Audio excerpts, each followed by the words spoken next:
Coucou à tous et bienvenue sur Maggie Dolls Collector. Aujourd'hui, on se retrouve pour une vidéo spéciale puisque nous allons comparer Flora Harmonix de Jax Pacific versus Flora Harmonix de Witty Toys.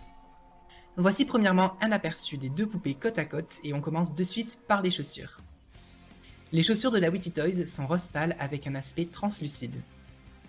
Les chaussures de la version Jax ont également un effet translucide, mais il y a en plus des paillettes à l'intérieur de la chaussure et surtout un effet bicolore que je trouve super joli avec du vert et du rose foncé. De plus près, vous pouvez également voir qu'il y a des petits motifs de fleurs, de cœurs incrustés sur la chaussure.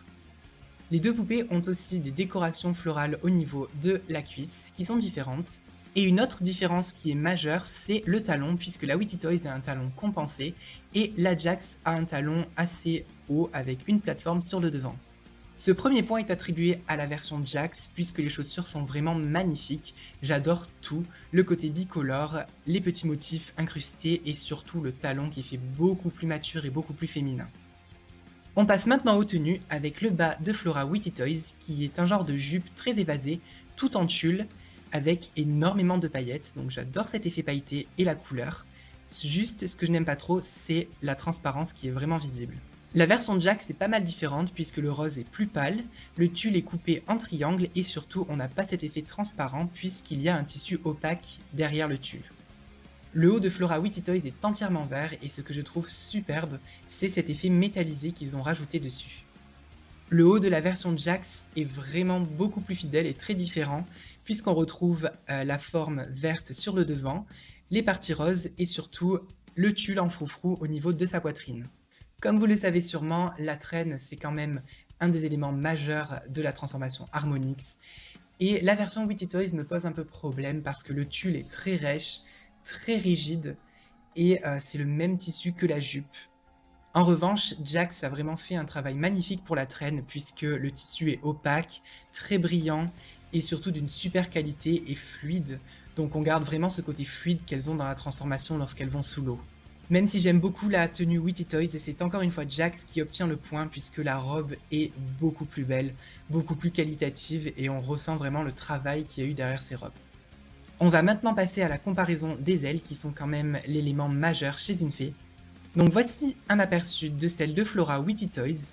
Donc on retrouve un effet transparent avec du vert, du violet, du bleu. Et surtout, ce que j'adore, c'est les petits motifs floraux en paillettes à l'intérieur des ailes.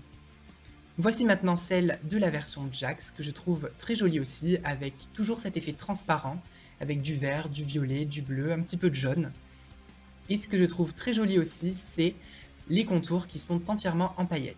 Les systèmes d'ailes sont également très différents, donc on retrouve Flora Witty Toys avec ses ailes qui battent de haut en bas grâce à un levier derrière son dos, et celles de la Jax sont différentes puisqu'elles vont d'avant en arrière. Même si c'est le système de la Jax que je préfère, le point revient quand même à la Witty Toys, puisque je trouve les ailes beaucoup plus jolies, je préfère les couleurs, les détails, les contours, donc le point pour la Witty Toys. Au niveau du visage, Flora a des yeux vraiment magnifiques avec un maquillage très personnel, donc du rose et du vert, donc ça fait vraiment un maquillage unique. Alors que la version Jax a un maquillage beaucoup plus léger, beaucoup plus passe-partout, avec 2 couches de rose et quelques paillettes au-dessus des yeux.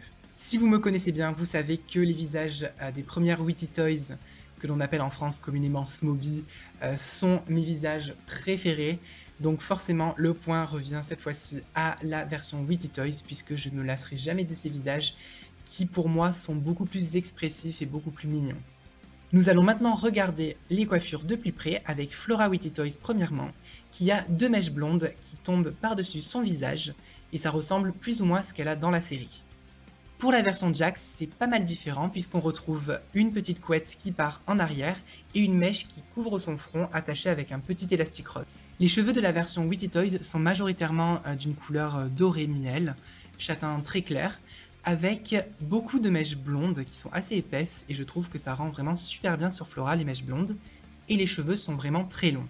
La version de Jax Pacific est assez similaire puisqu'on retrouve la même couleur de cheveux sauf qu'il y a un petit peu moins de mèches blondes, mais par contre les cheveux sont très longs encore une fois. Je vous ai mis ici une petite comparaison vue de dos puisqu'il y a clairement une grande différence avec la Witty Toys qui a très peu de cheveux et la Jax qui en a vraiment beaucoup. Donc je trouve que la Jax a trop de cheveux et que la Witty Toys n'en a pas assez. Cependant, même si elle n'a pas assez de cheveux, c'est la Witty Toys qui obtient le point, puisque je trouve que la coiffure ressemble plus à ce qu'elle a dans la série, avec les 2 mèches sur le devant et la demi-queue, et ce que j'adore également, ce sont les nombreuses mèches blondes. Au niveau des accessoires, on retrouve pour la version Witty Toys ces petits froufrous en tulle qui normalement s'accrochent aux cheveux mais que j'ai mis sur les épaules. Jax Pacific a quant à lui opté pour une ceinture avec toujours des motifs moulés par-dessus et un magnifique diadème qui pour moi est un élément essentiel à la tenue, donc c'est super qu'il l'ait fait. C'est donc bien évidemment Jax qui obtient le point pour cette manche puisque les accessoires ajoutés rapportent vraiment de la fidélité et de la qualité à la tenue. Au niveau des articulations, Flora est articulée au genou avec un système de clac-clac. Son bras est quant à lui entièrement flexible. Le corps de la version Jax est vraiment différent puisqu'on retrouve de réelles articulations au niveau du genou. Donc on peut faire comme ceci. Et surtout, argument majeur pour cette poupée, ce sont les articulations au niveau de ses bras, puisqu'on retrouve une articulation au niveau du coude et au niveau du poignet, ce qui permet de lui faire plusieurs poses. Le point décisif revient donc à Flora de Jax Pacific, puisque les articulations de cette poupée permettent de faire beaucoup plus de poses et des poses bien plus naturelles que la version Witty Toys. Et donc, à l'issue de ce battle Flora Harmonix Jax versus Flora Harmonix Witty Toys, c'est donc la version Jax qui l'emporte avec 4 points à 3. Cette vidéo touche à sa fin, je vous remercie de l'avoir visionnée et j'espère que ce nouveau type de vidéo vous a plu. En tout cas, moi je me suis vraiment amusé à faire cette vidéo et je pense en faire d'autres très prochainement. Merci de votre fidélité à Maggie Dolls Collector et merci d'être de plus en plus nombreux à vous abonner. En tout cas, moi je vous dis à très bientôt pour de futures vidéos sur Maggie Dolls Collector. Ciao! Toi aussi, rejoins notre page Facebook en cliquant sur le lien dans la description.